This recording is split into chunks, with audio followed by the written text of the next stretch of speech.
I got Steph coming. I got Clay coming. I got all sorts of cohorts. I don't know how good I think this team is going to be. I think it's a playoff team. I don't see them jumping back into elite Western Conference. Look, they lost Kevin Durant. People forget about this. Okay. You don't think they're going to be elite? They're going to bring back an MVP. We need to talk to you about what they did before they got Kevin Durant. And it was less than they did when they had him. And that's what my point is. And that with everybody older and with everybody a little less injured, I'm not saying that they're not a good team. I'm just saying that I don't know how that blend is going to work. I'm going to take the opposite. That's fine. Take the opposite issue side with it. You think they're winning the NBA championship next year, Brian? No, come on. Don't ask me that. It's ridiculous. I don't know if Andrew Wiggins is going to be good with them, but Steve Kerr keeps saying that he sees how it's going to work. Okay. And Steve Kerr's got credibility with me. Yes. So I'll trust Steve Kerr because he keeps talking about how I can see how they're going to play together. I can see where their spots are going to come. I can see how it's going to flow. He reminds us of Harrison Barnes, and they won a championship with that type of player there. So I'm gonna give him space to see. I'm skeptical, but I recognize that they are bringing back 2 Hall of Famers. They are bringing back 2 of the greatest shooters of all time, and they still have Draymond Green, who has played well this year, when he's gone full out. So I think there's no reason why they shouldn't be a contender next year. I have to see where all the chips land to see what's going on. So we're basically at the same place. The Warriors with Kevin Durant were one of the said they weren't best going to be elite teams Come on, guys. ever in nearly a century of basketball. They were one of the most hardcore, to be reconciled with teams we have ever seen in the NBA. Are they going to get back up to that level with Andrew Wiggins? No. Okay. No, they will not. Will they be elite among the NBA teams competing in the league next year? Teams like the Bucks, who have yet to win a title as constructed. Teams like the Lakers, who have yet to win a title as constructed. The Clippers, who have yet to win a title as constructed. The Rockets, who have yet to win a title as constructed. I would say that maybe the team that has Steph, Clay, Draymond, Steve Kerr coaching it. Okay. Decent management, let's just say. Bob Myers knows what he's doing. I'd say they could at least possibly Plus, they're going to probably get a top 3 pick. Not that I think that guy's going to come in and. That's important. And they could also possibly trade that if they wanted, and they have the Andre Iguodala trade exception, which they could also use. So. That, by the way, for people who didn't pick it up, was sarcasm. I think Bob Myers is fantastic, so that was my point. I We'll see. Can't even. The Clippers went into OKC last night and held them under 100 points. Oklahoma City shot just 42% from the field, 32% from 3 in the loss. This comes right after the Clips allowing the Sixers to score 130 points on Sunday, including the delightful Shake Milton, who we had on the jump after he dropped 39 on them. This is someone who's been up and down from the G League. So, Brian, if this is not a switch-flipping defense, I don't know if I've ever seen one. Do you buy that they can continue to do this going forward? I do. I think when they're hitting their absolute top ability, they're the best team in the league. The problem is there is that uncertainty. In this game, the Thunder are the best fourth-quarter team in the NBA. And they started to make a run at the end of the third in this. Chris Paul hit a big 3. They called timeout, and I go, here they go. And the Clippers just came in and put a sleeper hold on them. And so when they're at their best, I think they're awesome. And, I recognize that we have some unknowns about the Clippers, specifically health. We have some unknowns about chemistry. Look at Pat Bev. Pat Bev, look at that impact. Since Pat Beverly has returned, boom.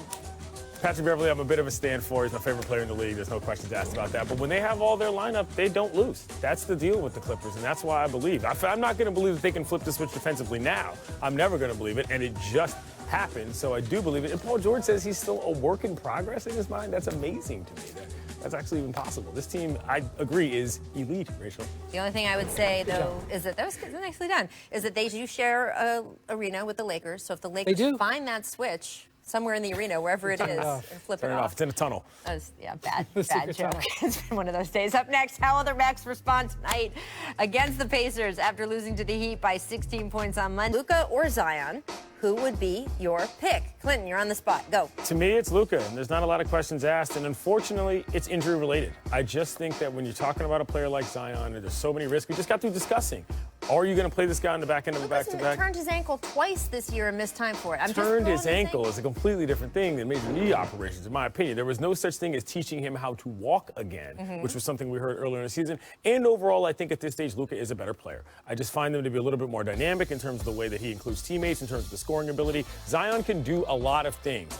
Luka can do a few more, in my opinion. I'd like that better. This is so hard. First off, Zion is 2 years younger than Luka. Yep. So you have to understand, just don't compare them today. Compare where Zion would be in 2 years and think about how much he's going to learn about it. I am more excited about Zion than pretty much any players come in the NBA in the last 15 years. So it's very difficult for me to pick against him. But considering that Luka is a perimeter player and with the injuries, I would probably go with Luka, but I don't like saying that. This probably is a 1A, should just 1B. not care and hot take it and say, Zion! But I guess I'll have to let my head win out over my heart. But Look, it's hard. The truth is there's no, quote, right answer because we just don't know how the we next invented 5 the to question. 10 That's why. years are going to fill out. I think it's a really good question because it doesn't have an automatic answer. My only concern is not like, oh, you saying Doncic over Zion. I think that's completely valid if that's the side you're taking. I guess I just hate seeing guys given that injury tag because I looked at, say, an Anthony Davis, right? Who people still say, man, he's injury prone. He had specific injuries early in his career, but if you look at the number of games he's played, for the entire second half of his career, he's not injury prone. But those things stick with guys in a way that I just don't like it early. We're talking in their about the unknown. We're talking about the unknown on both of these. So you try to limit what you can predict, which that's best you can do. Age as much as anything. When I see a full NBA season from Zion, I think it'll be a better predictor of what he's going to be. Zion is, by the way, he is only 19, as Brian pointed out. He's the 4th youngest player in the entire NBA. So to do what he is doing at this age is bananas. Yes. What Luka is able to do, also bananas. And when we think about this whole class, right, about these couple years in the draft, we talk about Luka, we talk about Zion, we talk about Jason Tatum, we talk about Trae Young, we talk about the 5th person I'm forgetting, John Moran, of course, who's going to be the presumptive rookie of the year. I mean, it's an insane group. And when you look back, we have these clumps, right? The LeBron clump, you've got the Tim Duncan clump. I mean, there's just clumps of guys. The LeBron clump is famous. Right? The banana clump. So there you go. I think the NBA is in really good hands. It's really fun to watch these kids develop. Clump life. I want to move on to the Player of the Month awards for February. I want Clump Life t-shirts. In the Western Conference, LeBron James won the award after averaging 26 points, 8 rebounds, and 10 assists per game while leading the Lakers to an 8-2 record in the games he played.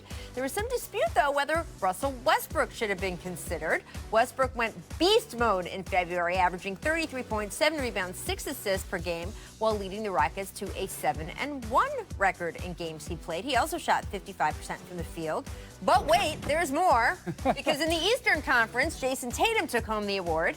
He became the 5th Celtic ever. This isn't a pretty historic franchise that, you know, is okay.